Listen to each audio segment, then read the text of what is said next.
I would like to say that we are going to speak now with one of the hosts of the Metal Mix Tape, Mr. Omar Rodriguez, also leader of the band Insanity's Reign. And we've been really excited about having him on the Church of Rock. And take it away, Reverend and Omar. He's one of the hardest working men in the valley, man. What's up, Omar? How are you, brother? What is up, guys? I am so excited to talk to you guys. I've been wanting to be on this show for a long time, so it's a dream come true to talk to you and Sister Tracy, and I am so excited. Dude, that is such kind, those are nice words. Thanks, bro. You know, we're big fans of the Metal Mixtape, the radio show that you host, because we both come from old school heavy metal, as you probably know. And we we love it because you play such a wide variety of, that genre, and you're the only show playing metal, representing that in the Valley. So, kudos to you. And then, of course, you're always doing something with your band, Insanity's Reign, man. What are you guys up to right now? Man, to be honest, we just got a new member like 3 months ago. We just dropped an album. We dropped a music video. We just got back from a tour.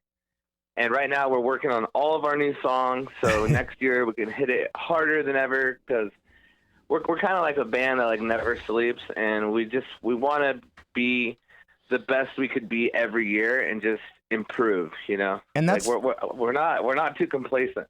And well, that's why when I said hardest working man, I wasn't kidding. And I also didn't know where to begin because I was familiar with all that stuff you talked about because I do follow you on social media. Didn't even know where to start. I'm like, this guy's, hello? Oh, I think we lost Omar. Okay, well, let me call him right back. Yeah, he's gone now. We're going to call him right back. We just had a technical glitch. Calling Omar back. Oh, what happened? Sorry about that. We got you back now. Sorry, dude. There you go. Technology. Gotta love it. Well, anyway, I was saying you are one of the hardest working dudes in the Valley, and I didn't even know where to begin because I was so familiar from social media of all the stuff that you do, and I just have to give it up, dude. You're always, doing something, man. Well, I appreciate it, man. It's like, you know how it is, like when you've been into music since you were a little kid, and now it's like starting to become a reality. You want to hit it full force. And, I love playing music, and I love it. I love doing it for the love of playing music. But I also love the adrenaline rush you get when you're able to play in front of bigger crowds. So it kind of feeds me. My fire always burns. I always say that the music industry is kind of like a rat race, and if you're not working on your dreams, somebody's out there trying to take them from you. And that's true, and it's, I don't know, in my opinion, you could say it's easier, or I think it's more difficult now than it used to be, say, 30 years ago, because everyone has a YouTube video, or, you can get your music out there so easy. And you go down this rabbit hole of just overwhelming, you know what I mean? A billion bands on YouTube. And used to be you had to kind of be discovered, you know what I mean? And yeah, absolutely. I totally agree with that because I remember my friends who used to play like in metal bands in the 80s would say that, a lot of times they wouldn't even know what their favorite band looked like because it was all word of mouth and people would just go to shows just to find out what this band's about. That's true. But now you can go online and find their whole discography, their biography, and literally every little step they've taken in their career. And I'm sure they hate it. I have friends who'd be like, man, I remember I used to listen to Metallica for years, and I never knew what they looked like.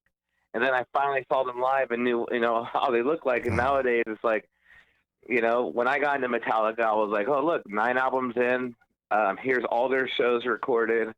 And back in the day, I used to hear local shows would just fill up like crazy. And now with so much access to social media, it's like it's pulling teeth trying to get people to live shows. I saw Metallica play with Cliff Burton, and you're absolutely right, though. I mean, the beginning of MTV was kind of the first time that you're like, wow, this is cool. You can see the artist that you've been listening to for the last however many years.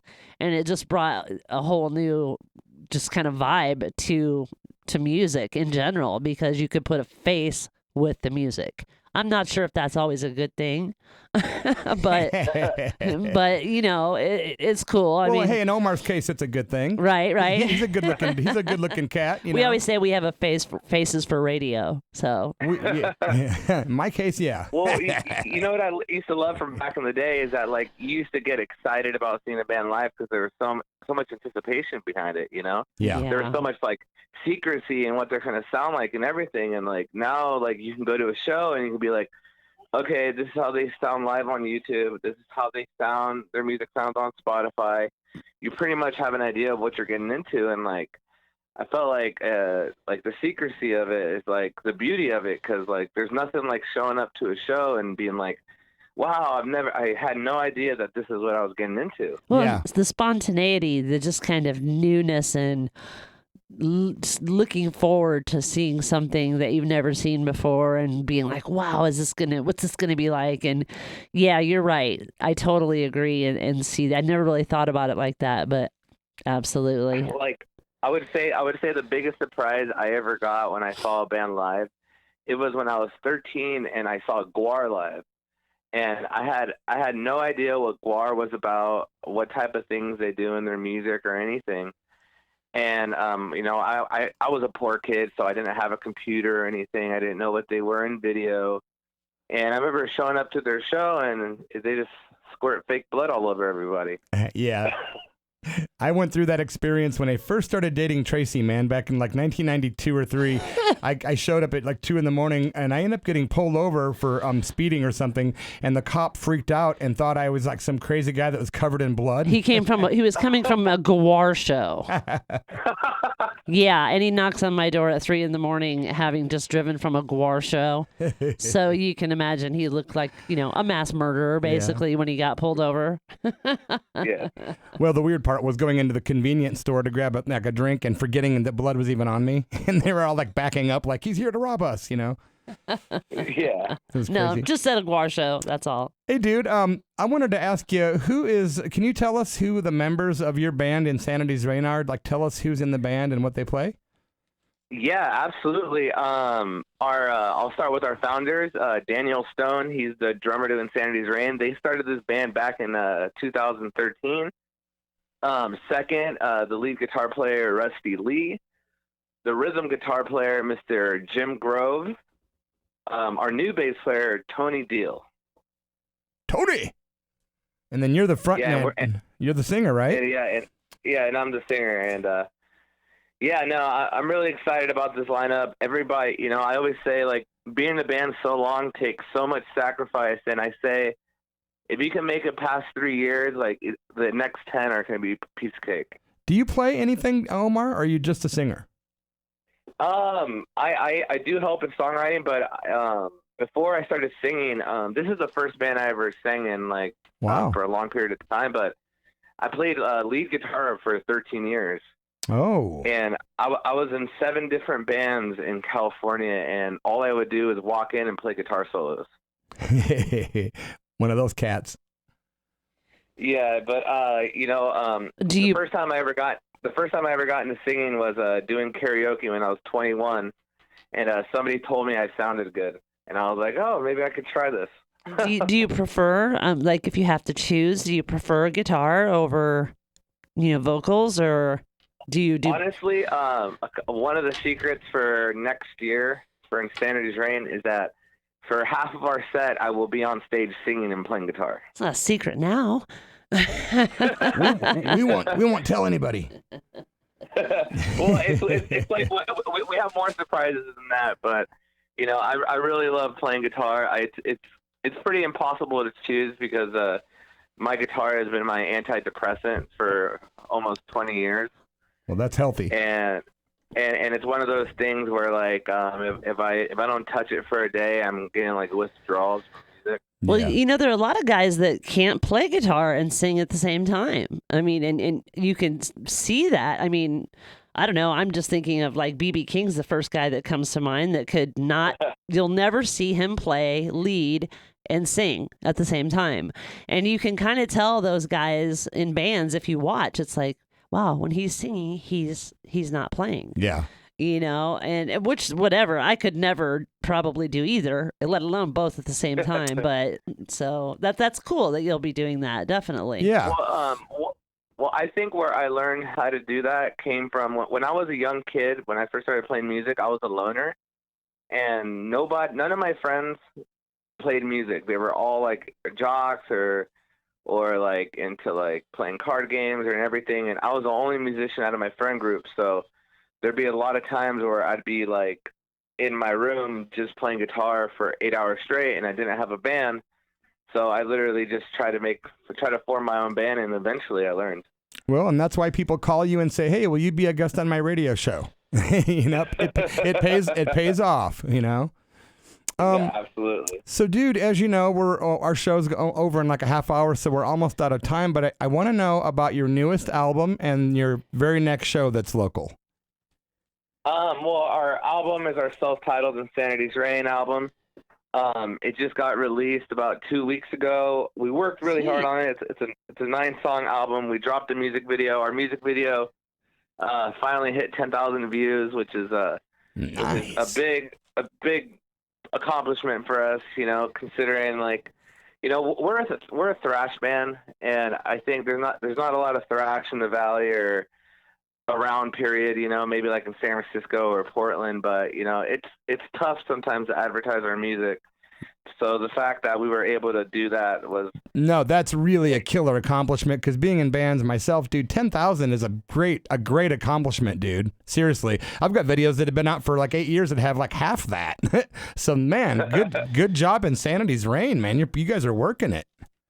Yeah, no, man. I wake up and I sleep on my computer, constantly advertising. So, so we just dropped that album, and we already have studio time booked in January. Wow. And we plan to drop our next album in March. And this next album is going to be on a completely different level, because I feel like now we have 5 strong members that are really dedicated, that really want to do something. And our last 2 shows of the year, this month, on the 25th, we're going to be playing in Roseburg at a place called Willie's Bar, a Halloween show. Oh, cool. And then November 2nd, we're going to be playing in Canyonville at the .9 Bar, and that'll be at the last show of the year. Nice, brother. It has been a pleasure, my friends. If you are just joining us, we're talking to Omar Rodriguez from Insanity's Reign and the host of Metal Mixtape right here on KSKQ. Thanks so much, brother, for making the time. We're fans in more than one way, and we're going to follow this chat with something from Insanity's Reign. It's a tune called Out for Blood. Omar, keep in touch, brother, okay? Much love, Sister Tracy. You guys are amazing. Have a killer night. You too, Omar. Thanks so much for calling, and we'll have you on again in the near future. Sounds good. Much love. Much love, brother. Cheers. It is Insanity's Reign. Out for Blood at the Church of Rock and KSKQ.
Gotta get real, mate.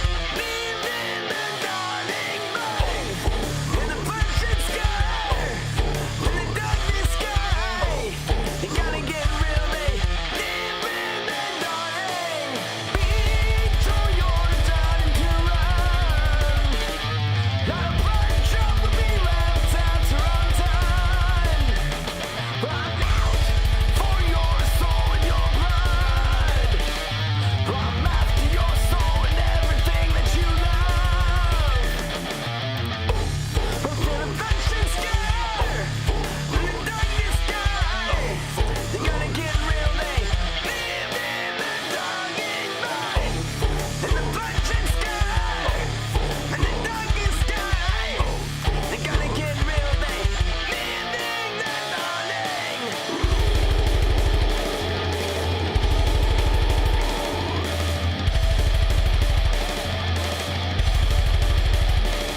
You're at the Church of Rock KSKQ, where I owe a big apology to Omar Rodriguez and Insanity's Reign for playing the wrong song. I'm sorry, I messed up. And folks, just after, in about 3 or 4 minutes, we're going to play the correct song. I'm sorry, I messed up. We're going to do a song by The Doors, and then we'll do the correct song by Insanity's Reign, which is Out for Blood, and that was not the song I was supposed to play, and my bad. I take full responsibility. I invite the band to come down and kick my ass. I'm serious. No, but we are going to play the right song, so please don't be mad at me, guys. We apologize, and I know Omar's a nice guy. He's not going to be mad, because I'm going to make up for it, right? Absolutely. I'm so sorry. I feel